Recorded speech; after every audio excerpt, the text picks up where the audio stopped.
안녕하세요. 달빛 책소리입니다. 오늘은 황건적의 난에 관한 내용입니다. 이야기 시작 전에 구독과 좋아요로 응원해 주시면 큰 힘이 됩니다. 그럼 지금부터 본격적으로 시작하겠습니다. 지금으로부터 약 1800여 년 전, 중국 대륙 북쪽 유주 땅의 탁현 고을, 그곳엔 집이라곤 겨우 30채 남짓한 가난한 마을, 누상촌이 자리 잡고 있었습니다. 마을 사람들은 낡은 초가집에 몸을 의지하며 살아갔지만 마을 이름처럼 하늘을 찌르는 거대한 뽕나무 한 그루가 초라한 풍경을 위로하듯 우뚝 서 있었지요. 그 나무는 수백 년 세월을 품은 듯 푸른 잎 사이로 은은한 그림자를 들이우며 조용히 마을을 내려다보고 있었습니다. 초여름 해가 기울 무렵 등에 바랑을 메고 육환장을 짚은 70살 노승이 마을길을 걷다 멈춰섰다. 그의 시선을 사로잡은 것은 마을 한복판의 거대한 뽕나무. 밑동은 웅장하게 뻗었고 가지는 사방으로 균형 있게 늘어져 마치 황제의 가마처럼 위엄이 서렸다. 붉은 석양빛이 나뭇잎을 황금빛으로 물들이며 산들바람에 흔들리는 잎새가 고기 비늘처럼 반짝였다. 이 뽕나무 천자의 가마처럼 당당하구나. 바로 그때 뽕나무 옆 초가집에서 10서너 살 소년이 걸어 나왔다. 귀는 조롱박처럼 컸고 눈은 별처럼 반짝였으며 키는 또래보다 머리 하나는 더 컸다. 특히 양팔 길이가 무릎까지 닿을 정도로 특이한 체구였다. 탁발승은 소년의 얼굴을 보자 가슴이 철렁했다. 70평생 본 적 없는 귀한 골격의 아이. 얘야, 이 뽕나무가 내 집 것이냐? 네, 저희 집 뽕나무입니다. 스님께선 먼 곳에서 오셨나요? 탁발승은 소년의 말투와 태도에 더욱 마음이 끌렸다. 저 집에서 나온 게 내가 맞느냐? 예, 할아버지께서 이사 오신 후 계속 살고 있습니다. 내 이름이 무엇이냐? 성은 유, 이름은 비, 자는 현덕이라 합니다. 탁발승의 눈에 순간 빛이 스쳤다. 유씨라면 후한 황실의 혈통이 분명하다. 현덕아, 넌 지금 어디로 가는 길이냐? 소년은 서당으로 밤글을 읽으러 가는 길이었다. 노승은 소년의 나이에 공부를 열심히 하는 것이 중요하다며 격려했다. 소년은 고마움을 표하며 노인에게 오늘 밤 어디서 묵을 계획인지 물었다. 노승은 떠돌이 중이니 날이 저물면 아무 데서나 잘 것이라 답했지만 소년은 나이가 많으신 분이 따뜻한 곳에서 주무셔야 한다며 걱정했다. 노승은 집이 없는 떠돌이 중이 잠자리를 가리겠느냐며 웃었다. 이어서 소년의 아버지 직업에 대해 묻자 소년은 아버지가 어릴 때 돌아가셨고 지금은 어머니와 단둘이 살며 돗자리를 만들어 판다고 설명했다. 아버지 때부터 돗자리를 팔아서 생활을 했는데 지금은 어머니가 돗자리를 만드시고 제가 뒷수발도 해드리고 가끔 시장에 내다 팔아 생활을 하고 있지요. 그러다 보니 저희 집은 누추합니다. 저기 고개 위에 보이는 집이 우리 서당이에요. 서당방은 넓고 방이 깨끗하니까 주무실 곳이 없으시면 서당에서 주무시고 가세요. 제가 지금 모셔다 드릴까요? 노승은 고맙다고 말하며 소년을 먼저 보냈다. 소년은 서당으로 향하며 친구들을 불러 모았다. 노승은 소년의 뒷모습을 바라보며 그의 예사롭지 않은 생김새와 사람을 끄는 인성에 감탄했다. 소년은 생김이 예사롭지 않군. 게다가 사람을 끌어들이는 흡인력 있는 인성 또한 훌륭하고 저 아이는 장차 크게 될 인물이 틀림없구나. 노승은 그렇게 혼잣말로 중얼거리며 날이 어두워질 때까지 그 자리에 앉아 있었다. 이윽고 사방이 어두워지자 노승은 서당으로 향했다. 서당에 도착하니 아이들의 글 읽는 소리가 낭낭하게 들려왔다. 50쯤 되어 보이는 중늙은이가 마당까지 나와 노승을 반갑게 맞이했다. 어서 오십시오 대사님. 지나가는 동량중을 웬일로 이렇게 반갑게 맞아주시오? 노승이 묻자 그 사람은 국궁배례하며 답했다. 저는 이 서당을 지키는 서당직이올시다. 조금 전에 유비소년이 대사님이 오실 것이라 말해 저녁을 대접해드리라 했습니다.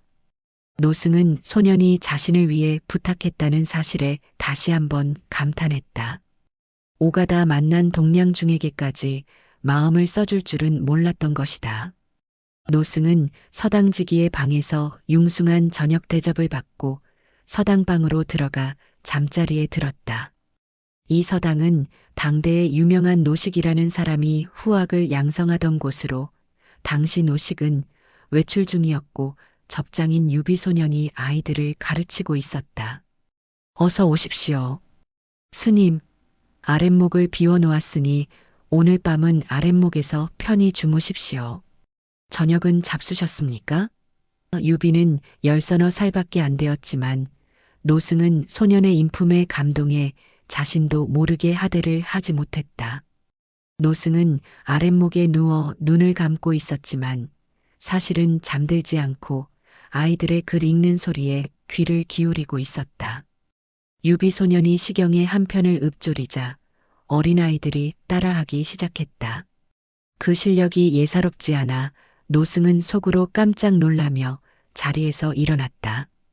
그는 아이들이 공부하는 모습을 물끄러미 지켜보았다. 그는 아이들의 뛰어난 모습에 감탄하며 공부가 끝나기를 기다렸다. 잠시 후 아이들의 밤 공부가 끝나고 하나둘 집으로 돌아가기 시작했다. 아이들이 모두 떠난 뒤 유비가 노승에게 다가와 말했다. 저도 이제 집으로 돌아가 보겠습니다. 스님께서는 오늘 밤 이곳에서 편히 주무시고 내일 아침 식사 후 길을 떠나시길 바랍니다. 노승은 소년의 예의 바른 태도에 다시 한번 마음이 움직였다. 노승이 유비를 불러 세웠다. 잠깐 나와 이야기 좀 나누고 가게. 유비는 노승 앞에 무릎을 꿇고 앉았다. 무엇을 말씀하시려는지요? 노승은 옷깃을 여미고 소년을 바라보며 말했다. 그대는 장차 큰 인물이 될 것 같네. 비록 짧은 만남이지만 그대의 인품은 천하의 중심이 될 사람이라 느껴지네. 하지만 세상이 어지러운 지금 모든 사람을 포용하는 덕과 함께 지혜와 용기도 갖추어야 하네. 학문에 힘쓰되 자신을 지킬 수 있도록 무기와 말 다루는 법도 게을리하지 말게. 유비는 고개를 숙인 채 노승의 말에 귀를 기울였다. 유비는 노승의 당부를 눈을 반짝이며 듣다가 입을 열었다. 고맙습니다. 사실 저희 스승님께서는 문과 무를 모두 갖추신 분이셔서 저는 얼마 전부터 스승님께 글과 무예를 함께 배우고 있습니다. 노승이 스승의 이름을 묻자 유비는 공손히 대답했다. 스승님의 성함은 노식 선생님이십니다. 노승은 그 이름을 듣고 깜짝 놀랐다. 노식이라면 당대의 유명한 무장이자 경학가로 알려진 강직한 인물이 아니던가. 그는 고개를 저으며 혀를 찼다. 호, 내가 괜한 걱정을 했군. 노승은 다시 유비를 바라보며 말했다. 그대의 스승은 당대의 큰어른이니 그분께 많은 것을 배워 세상을 구하는데 힘써주길 바라네. 유비는 의연하게 고개를 숙였다. 스님의 말씀을 가슴 깊이 새기겠습니다. 노승은 소년의 진지한 태도에 더 이상 말을 잇지 못했다. 이날 밤 유비는 늦은 시간에 집으로 돌아왔다. 어머니는 캄캄한 살인문 밖에서 아들을 기다리고 있었다. 현덕아, 이제 돌아오느냐? 어머니가 반갑게 맞이하자 유비는 미소를 지으며 답했다. 아, 어머니세요? 어두운데 왜 나와 계셨어요? 모자는 손을 잡고 방으로 들어갔다. 내가 밤글을 읽으러 갔는데 어미가 어찌 방 안에 편히 앉아 너를 맡겠느냐. 공부나 열심히 하거라. 어머니는 아들의 손을 다정히 붙잡으며 말했다. 유비의 어머니는 60이 다 된 노쇠한 몸이었지만 말과 행동에서 위험이 느껴졌다. 어머니가 문 밖에 나와 기다리시면 오히려 제가 부담스러워요. 유비는 효심이 깊었지만 어머니의 걱정을 덜어주려 했다. 아니야. 넌 평범한 아이가 아니란다. 비록 가난한 처지라도 넌 장차 세상에 큰일을 할 사람이야. 어머니는 평소처럼 말했지만 오늘따라 그 말이 유비의 마음에 깊이 와닿았다. 유비는 노승과의 만남을 떠올리며 말했다. 참 어머니, 오늘 밤에 어떤 스님이 저를 크게 될 사람이라고 하셨어요. 어떤 스님이더냐? 어머니는 자세를 바로잡으며 물었다. 유비는 노승과 만난 일부터 서당에서 있었던 일을 모두 설명했다. 어머니는 경건한 태도로 듣고 나서 고개를 끄덕였다. 그 스님은 범상한 분이 아니시구나. 잠시 침묵이 흐른 뒤 어머니가 결연한 어조로 말했다. 현덕아, 우리 집안 혈통을 아느냐? 대강은 압니다. 그럼 내 입으로 말해보거라. 유비는 차분히 대답했다. 저희는 중산 정왕 유승의 후예로 한나라 황실의 원손입니다. 지금은 비록 어려운 시절이지만 저희 집안은 엄연히 황실의 혈통을 이어받았어요. 어머니는 벽장에서 오래된 검 한 자루를 꺼내 유비에게 건넸다. 이 검은 한나라 황실의 정신을 상징한다.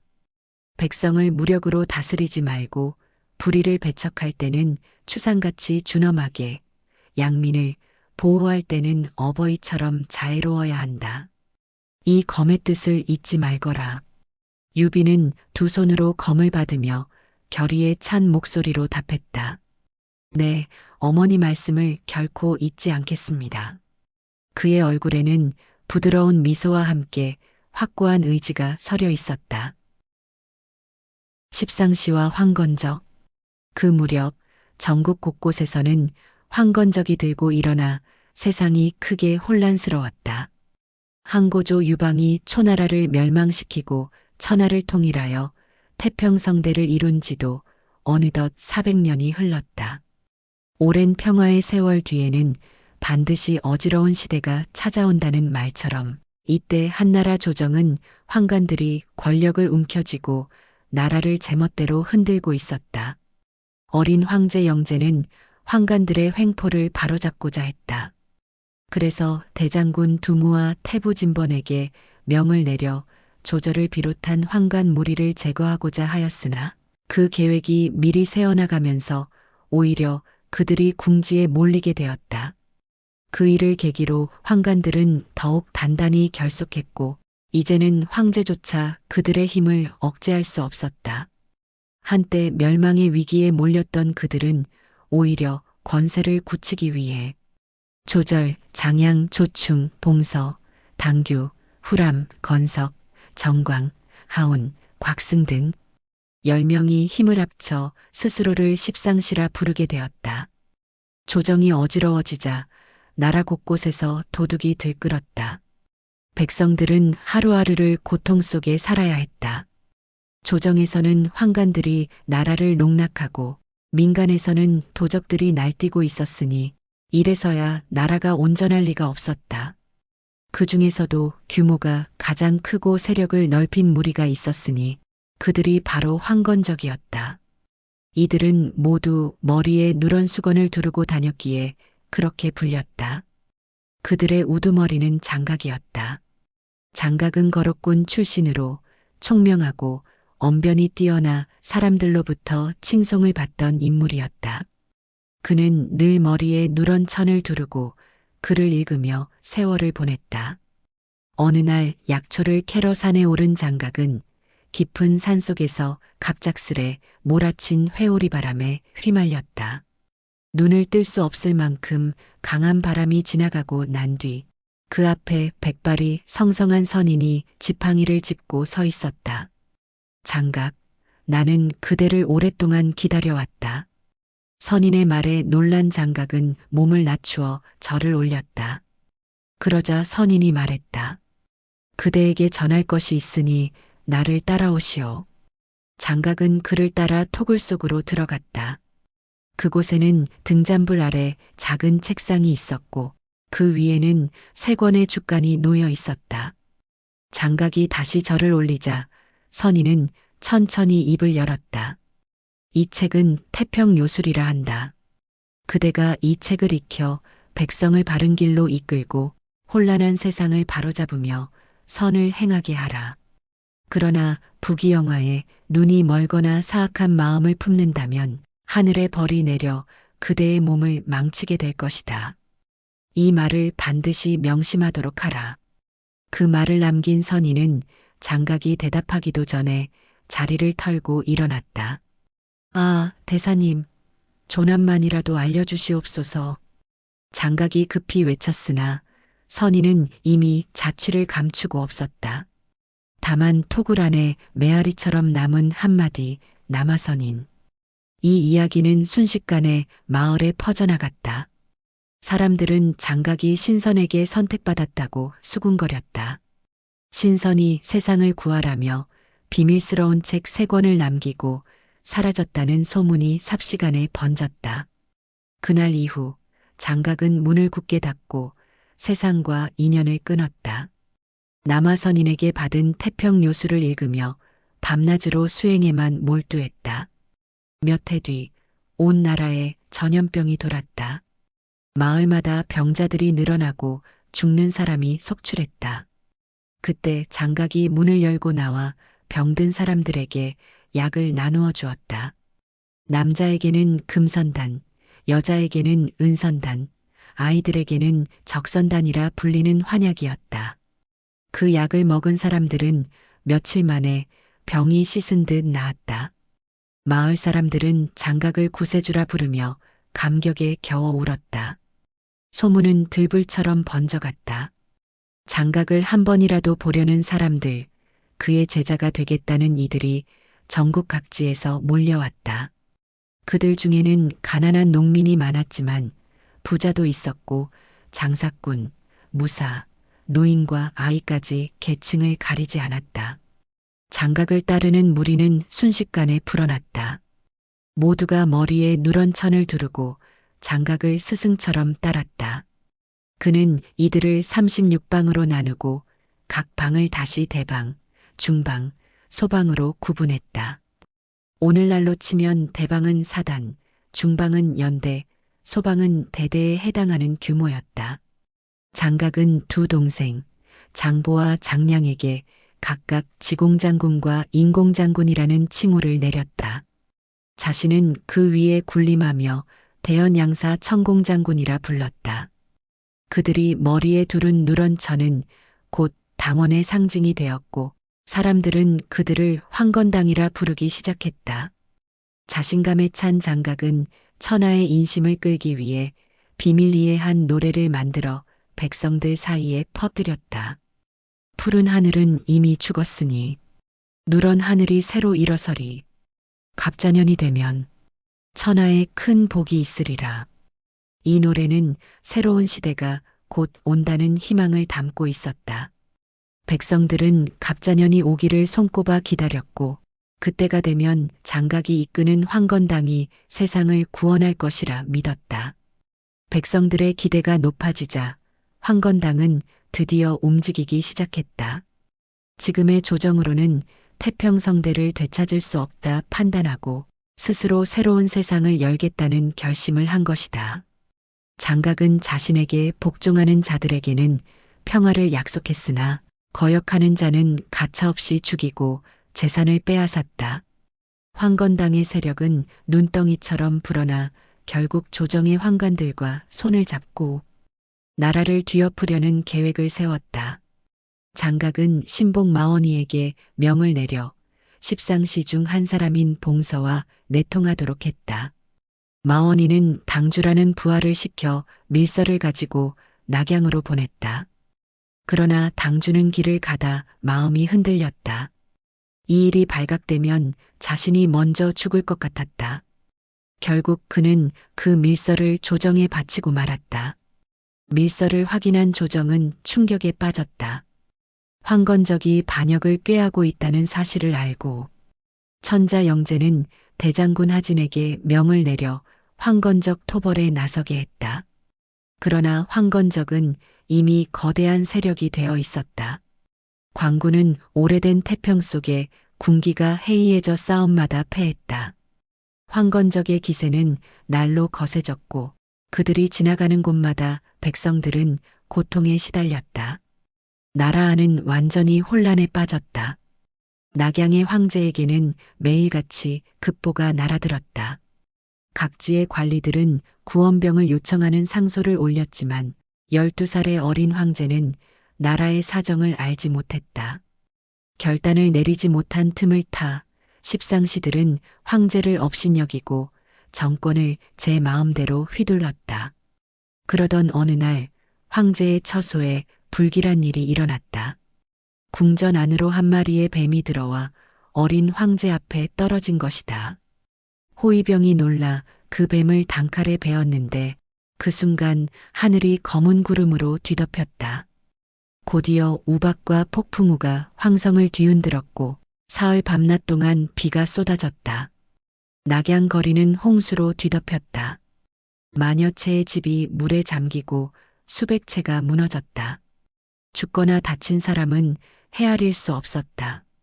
간신히 살아남은 이들도 공포에 떨며 하늘의 뜻을 두려워했다. 이때 사람들 사이에서 다시 그 노래가 퍼졌다. 푸른 하늘이 이미 사라졌으니 이제 누런 하늘이 일어날 때다. 백성들은 황건당에 들어가는 것을 지상낙원에 오르는 일로 여겼다. 그들은 앞다투어 황건당에 가입했고 사륙과 약탈의 불길은 전국으로 번져갔다. 황건적의 세력은 청주, 유주, 서주, 기주를 넘어 형주와 양주, 연주와 예주까지 퍼져나갔다. 나라의 질서는 완전히 무너져 내리고 말았다.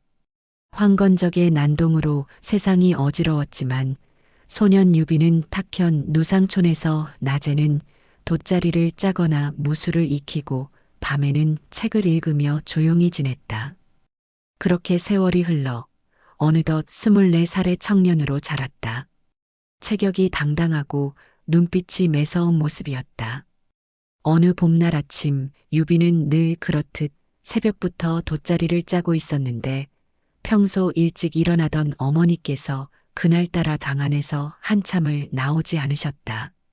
걱정이 된 유비는 일을 멈추고 방문 앞에 다가가 물었다. 어머니, 어디 편찮으신 데가 있으신가요? 오늘은 일찍 일어나지 않으셨네요. 방 안에서 인자한 목소리가 들려왔다. 현덕아, 이리 들어오너라. 유비가 들어가 보니 어머니는 단정히 옷을 차려입고 아랫목에 조용히 앉아 계셨다. 오늘은 방 안에만 계시니 무슨 일이세요? 현덕아, 거기 앉거라. 어머니는 아들의 얼굴을 한동안 바라보다가 조용히 입을 열었다. 내가 너에게 한 가지 소원이 있는데 들어줄 수 있겠느냐? 어머니, 무슨 말씀이세요? 어머니의 소원이라면 무엇이든 따르겠습니다. 그래, 내 효심은 내가 잘 안다. 내가 죽기 전에 꼭 한번 마셔보고 싶은 차가 있다. 젊었을 때부터 차를 좋아했지만 아직 진짜 좋은 차를 맛본 적이 없구나. 낙양에서 오는 상품차를 한 번만 마셔보고 싶다. 그 차를 좀 구해올 수 있겠느냐? 유비는 잠시 말이 막혔다. 낙양의 상품차는 귀하고 값도 비쌌다. 가난한 집안에서 그런 차를 구한다는 건 거의 불가능한 일이었다. 그러나 어머니의 뜻을 거절할 수 없었다. 걱정 마세요, 어머니. 꼭 구해오겠습니다. 고맙구나. 그렇다면 오늘로 길을 떠나거라. 아침을 먹고 바로 떠나겠습니다. 어머니는 잠시 아무 말이 없다가 유비를 부르셨다. 현덕아, 내가 짜던 돗자리를 이리 들여오너라. 유비는 절반쯤 짜던 돗자리를 들고 들어왔다. 그때 어머니는 벽장에서 오래된 검을 꺼내셨다. 조상 대대로 내려오던 유서 깊은 검이었다. 그녀는 검을 뽑아 돗자리의 줄을 단번에 끊었다. 어머니, 왜 그러십니까? 어머니는 조용히 검을 칼집에 넣어 아들에게 건네며 말씀하셨다. 이 검을 차고 길을 떠나라. 그리고 이 검에 담긴 뜻을 잊지 말거라. 내가 돗자리줄을 끄는 뜻을 묻는다면 이제 너는 돗자리를 짜며 살 인물이 아니기 때문이다. 세상이 어지러우니 차를 구해올 겸 세상 구경을 하고 오너라.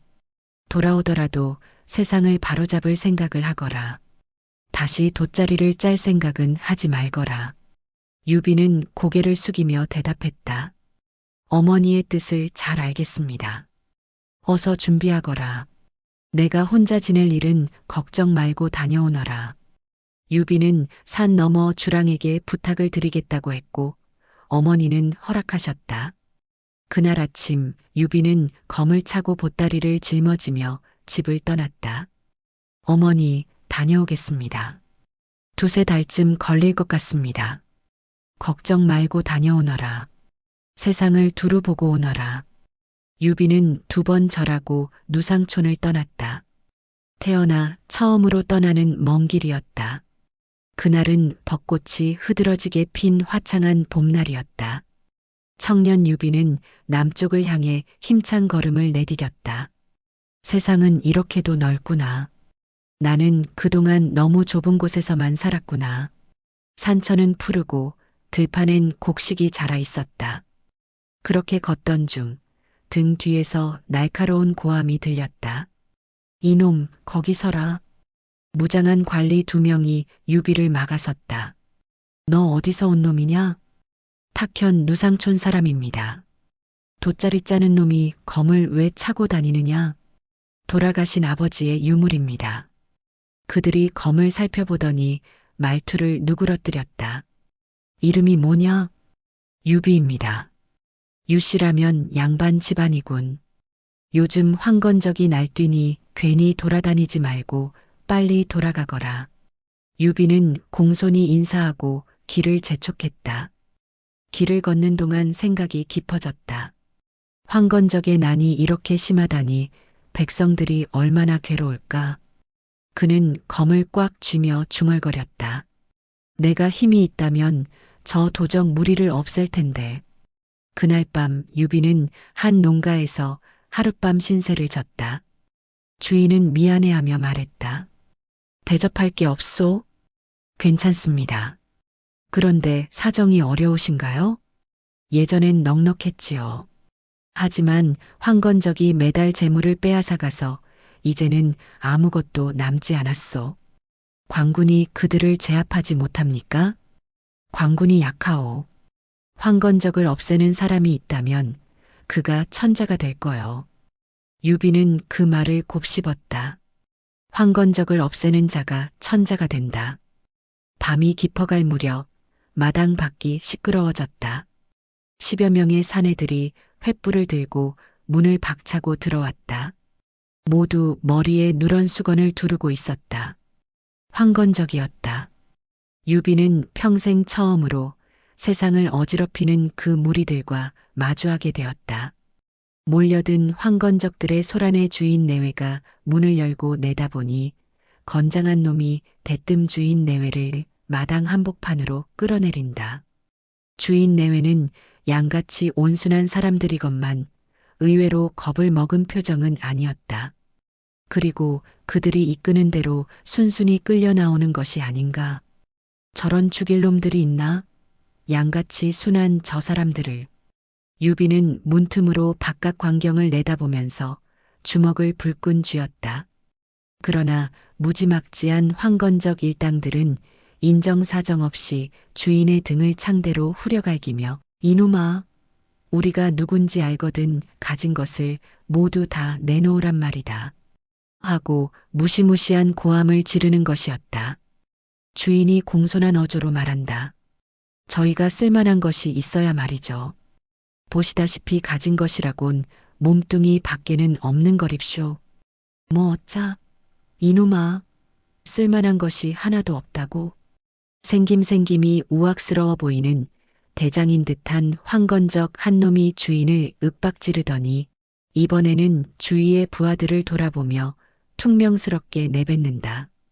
집안을 샅샅이 뒤져서 쓸만한 물건이 있으면 죄다 가지고 나와. 하고 냉혹한 명령을 내린다. 10여 명의 도둑놈들은 명령에 따라 뿔뿔이 흩어져서 이곳저곳으로 흩어졌다. 유비는 윗방 바람벽에 바짝 달라붙어서 그들의 정세를 엿보고 있었다. 만약 저놈들에게 발각되는 날이면 어떻게 해야 하나? 허리에 검을 차고 있으니 지금이라도 쏜살같이 달려나가 모조리 죽여 없애고 싶은 생각도 없지 않았다. 그러나 그 옛날 어머니가 검을 물려주실 때 이 검은 한나라의 황실 정신을 상징하는 검이다.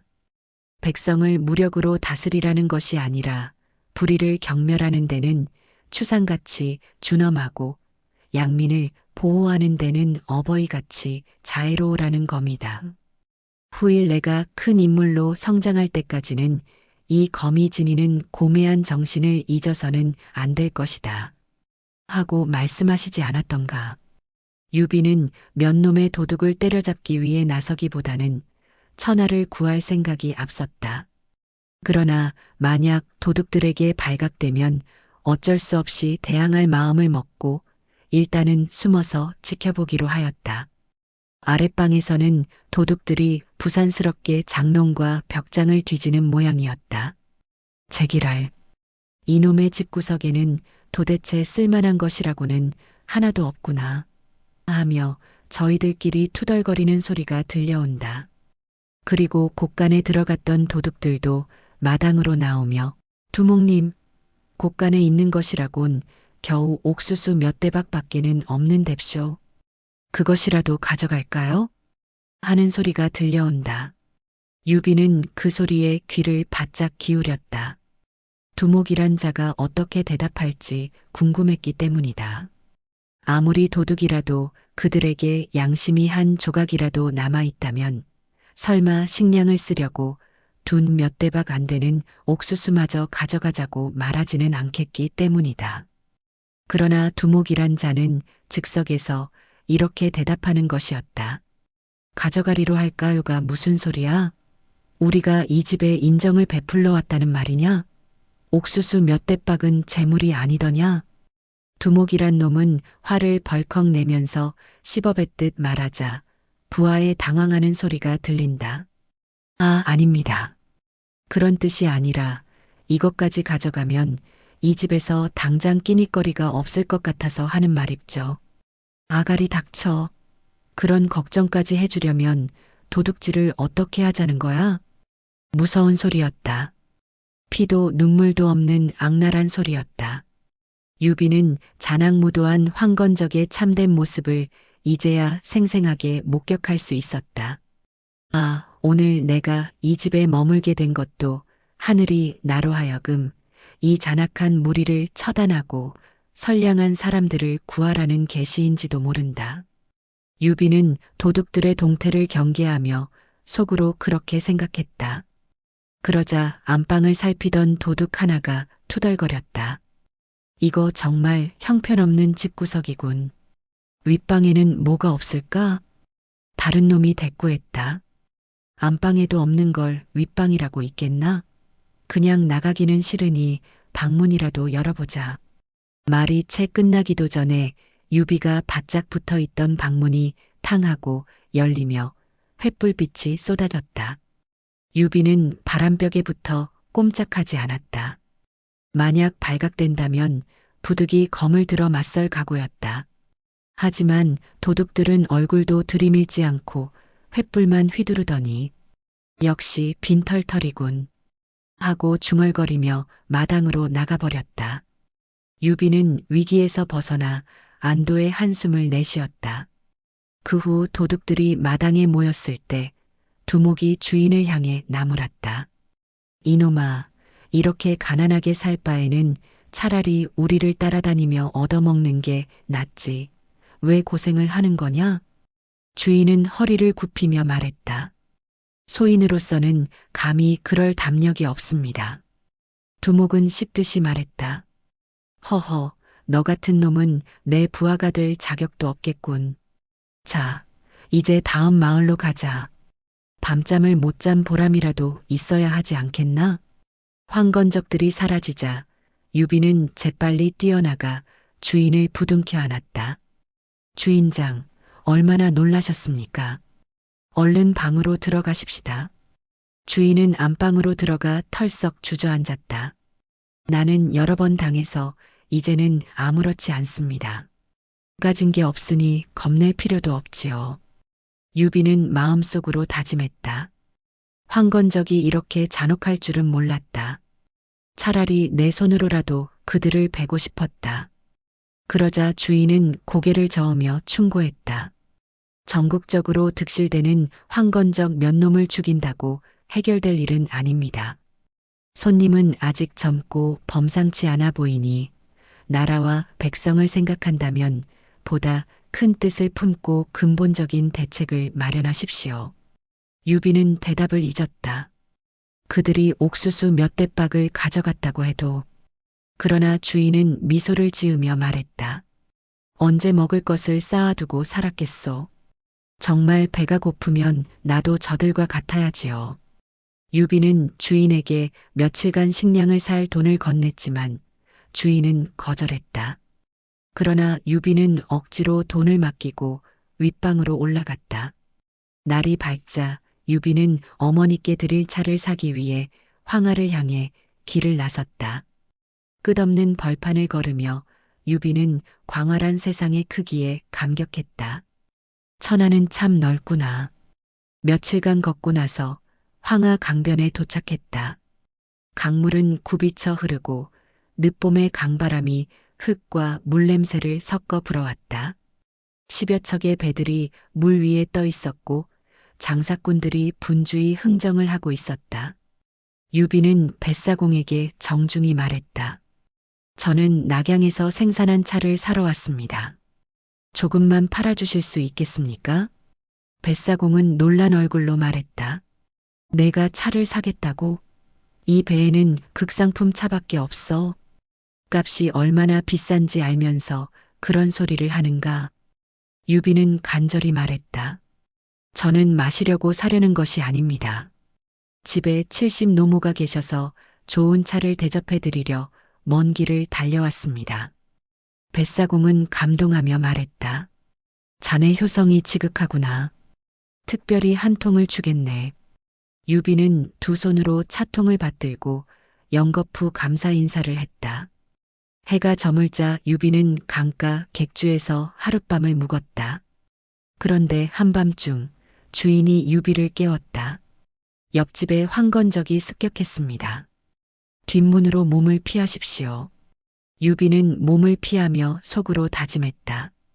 선량한 백성들이 이렇게 매일 밤 도둑들에게 시달린다니 반드시 이 무리를 없애고 세상을 바로잡아야 한다. 길을 조금 벗어나 언덕 위에 공자의 사당이 보였다. 유비는 참배하며 소리쳤다. 700여 년 전에도 세상이 어지러웠지만 오늘날에는 황건적 때문에 더 혼란합니다. 저는 덕과 검으로 세상을 구하도록 노력하겠습니다. 그 순간 제실에서 험상궂은 사내가 달려와 유비의 목덜미를 움켜쥐고 단도를 들이대며 소리쳤다. 내깟 놈이 황건적을 어쩌겠다고? 오늘 죽어볼 테냐? 유비는 끌려 제실로 들어갔다. 그곳에는 옷을 잘 입은 호걸로 보이는 자가 앉아 있었다. 이 자식이 세상을 바로잡겠다며 큰 소리친 놈인가? 호걸은 조소하며 말했다. 그냥 놓아주게. 이 자식이 뛰면 하루살이일 뿐 벼룩과 같으니. 그들은 황건적의 네 번째 두목 마원이와 그의 신복 가몽이었다. 마원이는 유비에게 물었다. 시골놈 같아도 제법 쓸모 있어 보이는데 내 부하가 될 생각은 없겠나? 유비는 고개를 저었다. 저에게는 칠순 노모가 계십니다. 어머니께 여쭈어 보기 전에는 결정을 못합니다. 마원이는 웃으며 말했다. 효성이 극진하구나. 늙은 어미는 어차피 오래 못 살 것이야. 가몽이 유비에게 짐을 지우며 말했다. 목숨을 건졌으니 따라오게. 유비는 어쩔 수 없이 황건적들과 동행하며 길을 나섰다. 가는 길에 어느 사찰에 도달했다. 그들이 지나던 절간은 오래전에 폐사되어 문이 활짝 열려 있었고 마당에는 낙엽이 흩날리고 잡초가 무성했다. 대문에는 황건적 도당의 누런 종이가 붙어 있었다. 창천기사, 푸른 하늘은 이미 죽었고 황천난입, 누런 하늘이 마땅히 일어서리라. 세제갑자, 갑자년만 되면 천하되길 천하가 크게 길할 것이다. 이를 본 가몽이 큰 소리로 외쳤다. 대방님, 이곳에도 이미 우리 황건당을 지지하는 경문이 붙어 있습니다. 그는 대웅전 앞으로 올라서며 여봐라, 아무도 없느냐? 하고 큰 소리로 사람을 불렀다. 그러나 인적은 묵묵부답이었다. 제기랄, 이놈의 절간에는 중이 하나도 없다는 말인가? 가몽은 혼잣말로 투덜거리며 절간을 한 바퀴 돌아보다가 극락전 앞에 피골이 상접한 늙은 중 하나가 눈을 감은 채 조용히 앉아 있는 것을 발견했다. 이봐, 중 늙은이. 가몽은 들고 있던 창대로 늙은 중의 등을 찔렀다. 늙은 중은 그제야 눈을 뜨며 가몽과 멀리 떨어진 마원이와 유비를 멀거니 바라보았다. 이 늙은이가 급사를 맞았나? 왜 이 몰골이야? 우리들이 아직 아침을 못 먹었으니 먹을 것을 좀 내놓으라고. 없어. 늙은 중은 핏기 없는 얼굴을 힘없이 좌우로 흔들었다. 없어. 내가 먹고 살 것은 있을 게 아냐? 이 늙은이가 우리가 누군지도 모르는 모양이지? 우리는 황건당 사람들이란 말이다. 괜히 말을 듣지 않으면 목을 날려버릴 테니 말을 순순히 들어야지. 늙은 중은 다시 한번 고개를 좌우로 흔들었다. 없어. 정말 없어? 노승은 이제 대답조차 하려 하지 않았다. 그럼 너는 도대체 무엇을 먹고 살아왔다는 말이냐? 가몽이 재촉하자 노승은 피골이 상접한 팔을 들어 발밑을 가리켰다. 그곳에는 씹다 뱉어버린 풀뿌리가 무수히 흩어져 있었다. 가몽은 실망의 신음을 내며 이놈의 절이 이렇게나 망해버렸던가 하고 외쳤다. 노승은 힘없이 고개를 들어 가몽을 바라보며 말했다. 마치 메뚜기 떼가 논밭의 작물을 모조리 휩쓸어 가듯 모두 너희 놈의 족속들이 가져가 버렸어. 부처님까지 들고 가버렸어. 그렇다면 마실 물이라도 가져와. 우물에도 독약을 풀어 마실 물조차 없는걸. 도대체 누가 그런 짓을 한 거야? 누구긴 누구겠소. 당신네 같은 무리들이 이렇게 만들었지. 멀리서 그 소리를 듣던 마원이가 말했다. 이봐, 가몽이. 정말 아무것도 없는 모양이니 그만 가자고. 유비는 새삼 황건적의 행패가 얼마나 심한지 깨달았다. 일행이 노승의 옆을 지나갈 때 노승은 원망의 눈으로 바라보다가 유비와 시선이 마주치자 깜짝 놀라 눈을 활짝 뜨었다. 유비도 놀랐다. 이 노승이야말로 10년 전 탁현 누상촌 서당방에서 하룻밤을 자고 가면서 유비더러 큰일을 할 사람이라고 했던 바로 그 노승이었기 때문이다. 아, 스님, 저를 알아보시겠습니까? 노승은 자리에서 벌떡 일어나 합장을 하며 말했다. 소승이 아무리 늙어 빠졌기로 그때 만났던 일을 모르겠습니까? 그런데 어떻게 저들의 무리와 함께 있는 겁니까? 유비는 대답 대신 등에 진 짐을 의미 있게 돌려보였다. 노승은 그걸 보고 모든 사실을 깨달은 듯 고개를 무겁게 끄덕였다. 알겠습니다. 어서 가보시오. 그러나 자중하시오. 그때 앞서가던 가몽이 뒤를 돌아보며 소리쳤다. 야, 이 자식아. 거기서 뭘 꾸물거리고 있는 거야? 유비는 어쩔 수 없이 노승에게 목례를 하고 자리를 떠났다. 노승은 합장한 채 고개를 숙이고 유비의 뒷모습을 언제까지나 바라보았다. 유비는 10년 만에 만나본 노승과 작별을 하고 나서자 마음속에 여러 가지 감회가 떠올랐다. 10년 전 그 당시 자신을 장차 큰일을 할 사람이라고 했던 노승은 지금의 자신을 도둑의 짐짝이나 지고 다니는 변변찮은 인물로 여기고 있는 것은 아닐까? 유비는 그런 걱정을 하며 현재 신세를 한탄했다. 황건적 두목을 건성으로 따라가며 걷던 중 마원이가 감흥을 돌아보며 말했다. 지금쯤 다들 돌아와 있겠지? 어젯밤 낙양선 장사꾼들을 치러 갔던 동지들 말씀입니까? 응, 이주범 동지 말이야. 오늘 아침에 산성 근처에서 만나기로 했지 않았나? 아마 지금쯤은 산성에 먼저 도착하여 대방님을 기다리고 있을 겁니다. 어서 산성으로 올라가 보시죠. 산길을 얼마쯤 더 올라가니 깊은 산속의 절반쯤 허물어진 성곽이 보였다. 어젯밤 낙양선 물주들을 습격한 황건적들이 여기서 모이기로 약속되어 있었다. 그 산성에는 어젯밤 유비가 잠들었던 객주집을 습격한 도둑놈들이 득실됐다. 마원의 일행이 산성 안으로 들어서자 먼저 와 있던 이주범이 마중을 나오며 말했다. 대방님, 이제 오십니까? 응. 어젯밤 수확은 괜찮았겠지? 별로 대단치는 않았습니다만 그다지 실망할 정도는 아닙니다. 근데 젊은 놈 하나를 아쉽게 놓치고 말았습니다. 젊은 놈이라니? 어떤 놈이었나? 그놈이 갓나가는 것이라도 많이 가지고 있었던 것이냐? 그건 아니고 최고급 낙양차를 한 통 가진 놈이었죠. 우리의 맹주이신 대연량사 장강님께서는 낙양차라면 사족을 못 쓰시는 분이 아니옵니까? 그놈에게 차를 빼앗았다면 맹주님께 좋은 선물이 되었을 텐데 그만 놓치고 말았습니다. 유비는 그 말을 듣자 가슴이 서늘해졌다. 자신도 모르게 품 안의 차통을 손으로 만져보았다. 마원이는 그 말을 듣고 유비를 힐끗 쳐다보며 물었다. 그놈이 몇 살이나 먹은 놈이던가? 제가 직접 본 것이 아니니까 자세히는 모릅니다만 부하들이 본 바로는 20살 중반쯤 되는데 그놈의 특징이 귀가 유난히 컸다고 합니다. 그렇다면 바로 여기 있는 놈이 아니냐? 네. 이주범은 깜짝 놀라며 유비를 쳐다보다가 흥분해 말했다. 그러면 이놈이 바로 그놈인가 봅니다. 가만히 계십시오.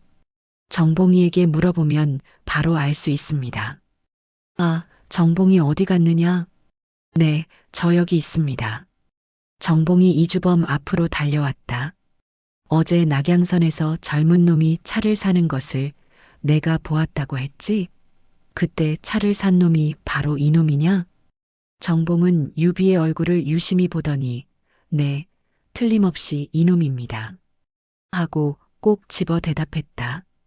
유비는 다시 한번 가슴이 철렁했다. 그러자 이주범은 대뜸 유비의 팔을 뒤로 비틀어대며 외쳤다. 이 자식아, 차를 당장 내놓지 않으면 목을 잘라버릴 테다. 어서 내놓거라. 하지만 유비는 어머니를 위해 천신만 곳끝에 구한 차라 무슨 일이 있어도 빼앗기고 싶지 않았다. 그래, 나도 내가 가지고 있는 검에 눈독을 들이고 있었지. 하며 좋아, 나는 이 검을 받기로 하지. 그러나 차에 대해서는 참견하지 않겠다. 하며 검을 가지고 다른 자리로 피해버렸다. 그야말로 철두철미한 도둑놈 신보였다. 그러자 이주범이 잔뜩 약이 올라 소리쳤다. 이 자식이 요령을 부려도 분수가 있지. 장각 양사님도 좀처럼 넣을 수 없는 귀한 차를 너 같은 산골 촌놈이 가지고 가겠다고? 그렇게는 절대 안 되지. 하며 창대로 유비의 등허리를 사정없이 후려갈겼다. 유비는 어쩔 수 없이 품 안에서 차통을 꺼내 이주범에게 주었다. 결국 차를 빼앗기지 않으려다가 검까지 빼앗겨버린 셈이었다. 차 문제가 해결되자 황건적 무리들은 다시 길을 떠나려는데 멀리서 정탐꾼 하나가 달려왔다. 대방님, 지금 길을 떠나시면 큰일 납니다. 여기서 북쪽으로 10리쯤 떨어진 강가의 광군 500여 명이 진을 치고 있으니 오늘은 여기서 하루 지내며 상황을 지켜보시는 게 좋겠습니다. 정탐꾼의 보고를 받은 마원이는 산성에서 하룻밤을 보내기로 했다. 그러자 이주범이 정봉에게 물었다.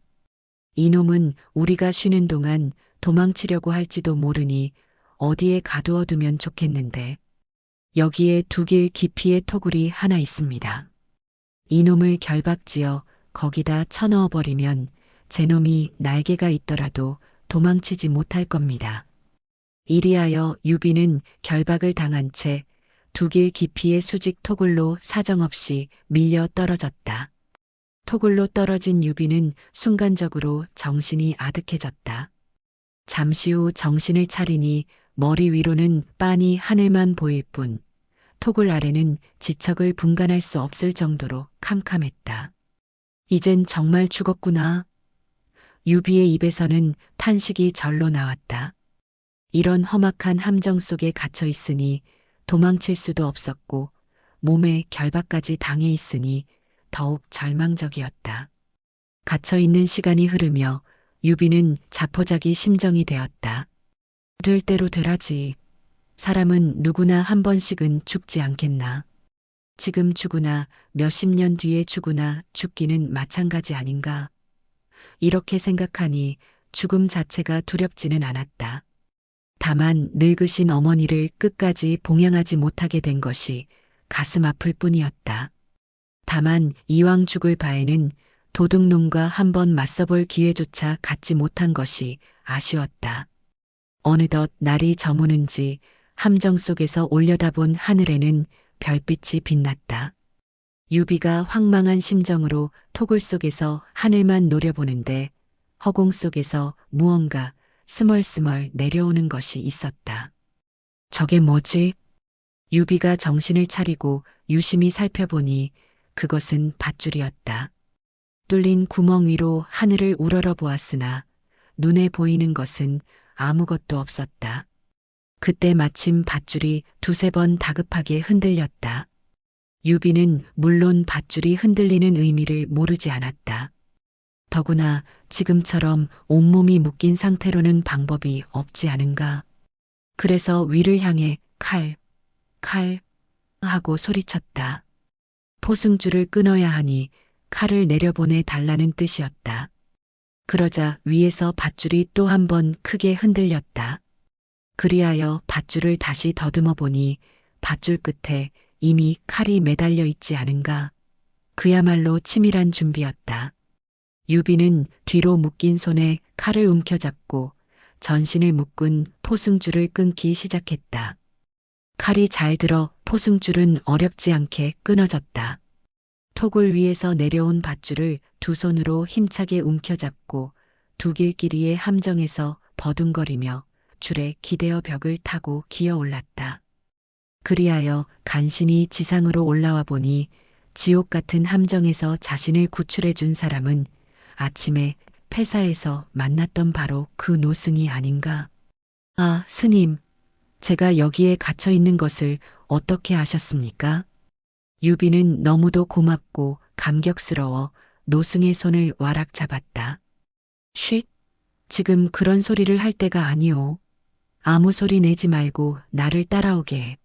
노승은 유비의 소매끼를 잡아당기며 피하자는 몸짓을 보였다. 유비가 노승을 따라간 곳은 마원이와 함께 노승을 만났던 바로 그 절간이었다.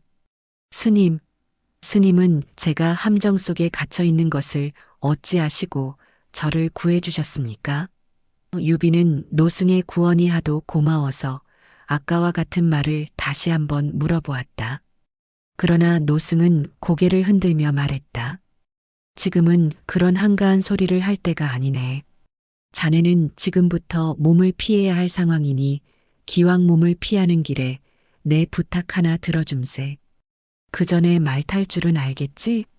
노승은 유비의 질문에 답하지 않고 부엌 쪽으로 걸어가 문을 열더니 백마한 피를 끌고 나오며 방 안에 대고 말했다. 부용 아가씨, 이리 나오세요. 사람을 불러내는 것이었다. 부용 아가씨? 이런 절간에 여자가 있을 리가 없고, 유비가 의아하게 지켜보니 방 안에서 천하절색의 꽃같이 아리따운 처녀 하나가 나왔다. 나이는 17, 8세쯤 되었을까? 아래 위를 하얗게 차린 옷맵시가 귀족스럽거니와 수줍은 듯 고개를 약간 수그린 채 걸어오는 폼이 그야말로 말로만 듣던 선녀 그 자체였다. 이어서 노승은 아가씨와 백마를 번갈아 보며 유비에게 말했다. 이 아가씨는 이 고을 성주의 딸이오. 황건적 때문에 성은 불타고 성주님은 그놈들의 손에 비통하게 돌아가셨소. 그래서 아가씨를 내가 보호하고 있었지만 이제는 조석으로 대접할 쌀도 없어 부득이 부용 아가씨를 관군들이 진을 치고 있는 곳으로 보내드리려 하오. 여기서 북쪽으로 10리쯤 가면 강가의 관군 500여 명이 진을 치고 있는데 다행히 그 사람들은 모두 돌아가신 성주님의 부하들이요. 그러니 수고스럽겠지만 자네는 몸을 피하는 길에 이 아가씨를 거기까지 모셔다 주기 바라오. 듣고 보니 아가씨의 신세가 딱하기 짝이 없었다. 유비는 부용의 얼굴을 보자 가슴이 뛰는 흥분을 느끼며 대답했다. 알겠습니다. 제가 무사히 모셔다 드리겠습니다. 즉석에서 쾌히 승낙했다. 고마운 말씀이요. 그럼 나는 이제 안심이구려. 자, 날이 밝으면 그놈들이 또 어디서 나타날지 모르니 빨리 떠나시오. 부용 아가씨, 이분을 믿고 빨리 말을 타십시오. 부용 아가씨는 말없이 걸어오더니 말 옆에 섰다. 그러자 유비는 가는 허리를 붙잡아 말 안장 위에 올려놓고 나서 노승을 돌아보며 말했다. 스님, 이제 작별을 하면 언제 다시 뵙게 되겠습니까? 만나고 헤어지는 것은 모두 인연으로 이어지는 것이오. 앞길이 총총하니 빨리 떠나시오. 유비는 노승의 재촉을 듣고서야 말 위에 올라탔다. 그러자 노승은 울고 있는 부용 아가씨에게 말했다. 아가씨, 지금은 울고 있을 때가 아닙니다. 시간을 지체하면 더욱 위험하니 빨리 떠나야 합니다. 부디 무사히 관군 진지에 도착하시어 위험에서 벗어나시기 바랍니다. 그러면 지금 떠나겠습니다. 유비는 마상에서 노승을 향해 허리를 굽혀 인사하고 말에게 채찍을 가했다. 이렇게 새벽 공기를 가르며 한 쌍의 남녀는 입마일체가 되어 북으로 질풍같이 달렸다. 부용 아가씨도 이제는 부끄러움을 무릅쓰고 유비의 허리를 두 팔로 힘차게 끌어안을 수밖에 없었다. 황건적의 소나기에서 벗어났다고 생각할 무렵 십리길의 절반쯤 다다랐을 때 뒤에서 소란스러운 소리가 들려왔다. 유비가 힐끗 돌아보니 앞불싸 네다섯 필의 말이 그를 맹렬히 추격해 오는 것이 아닌가. 머리를 돌려보니 그들은 머리에 황건적 특유의 누런 수건을 쓰고 있었다. 아, 저놈들이 나를 추격해 오는구나. 유비는 달리는 말에 맹렬히 채찍을 가했다. 그러나 한 필의 말에 두 사람이 탄 탓에 아무리 채찍을 가해도 추격자를 따돌릴 수 없었다. 그래도 절체절명의 심정으로 말을 몰았다. 조금만 더 가면 관군 500명이 진을 치고 있는 강가에 도착할 수 있다는 희망 때문이었다. 시청해 주셔서 감사합니다. 다음 편은 유비, 관우, 장비의 만남, 그리고 도원결의에 관한 내용을 들려드리겠습니다. 편안한 시간 되십시오.